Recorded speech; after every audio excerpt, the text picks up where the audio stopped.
I ain't never heard of no Bluemax. I've heard of a lot of different names of chainsaws, but I ain't never heard of no Bluemax. Guys, I am pretty deep into this saw just to replace this impulse hose. Look at this thing. It's pinched off in several different spots. Guys, if you're gonna work on these things, you got to use the right parts. This is just that plastic tubing that you can get at the hardware store. This is not fuel line by any means whatsoever. Is this the best of someone's ability? This is the fuel line that was on the saw. This was poked down in the grommet. I've already taken the grommet out, but there's the gas tank right there. And the grommet is squishy and needs to be replaced, but this is the fuel line that they had down in there.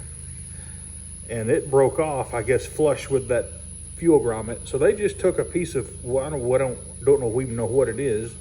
As you can tell, that it's all clogged up. They just took a piece of fuel line or whatever this stuff is and shoved it up in here, and in hopes that this was gonna fix it. Oh my, this is a funny thing here. It's definitely gonna need a new intake boot. I might be able to just get by with putting a little bit of Durco on here and screwing it back down to the cylinder head here.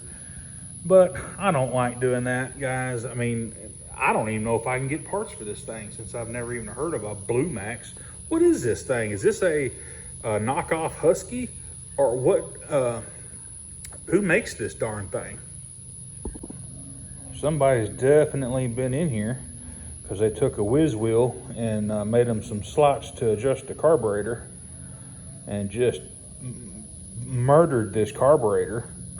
There ain't no telling what's going on with it. You can tell that it's just an aftermarket wall burrow made by Huyai, I don't know.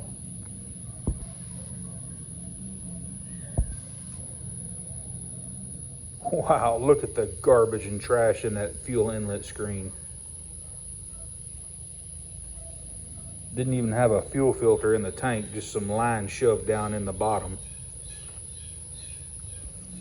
That dadgum metering side has water in it. Look at the rust on that, the screw.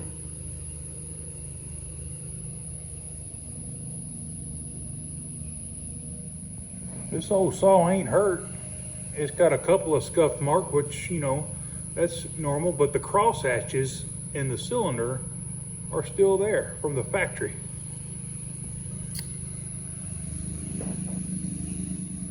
Finished pulling this hose off. Yeah, it wasn't even hardly even on there, but it had several spots to where it was just kinked and melted. Man, somebody actually thought that that would be a feasible repair for that chainsaw, and it didn't work because it's in my shop now. But anyway, guys, hey, if this content helped you out, give me a thumbs up and smash that subscribe button. And while you're down there, click that little heart emoji or heart icon down there. I'd be super ecstatic if y'all felt compelled to hit the little heart. And guys, we'll catch you on the next one.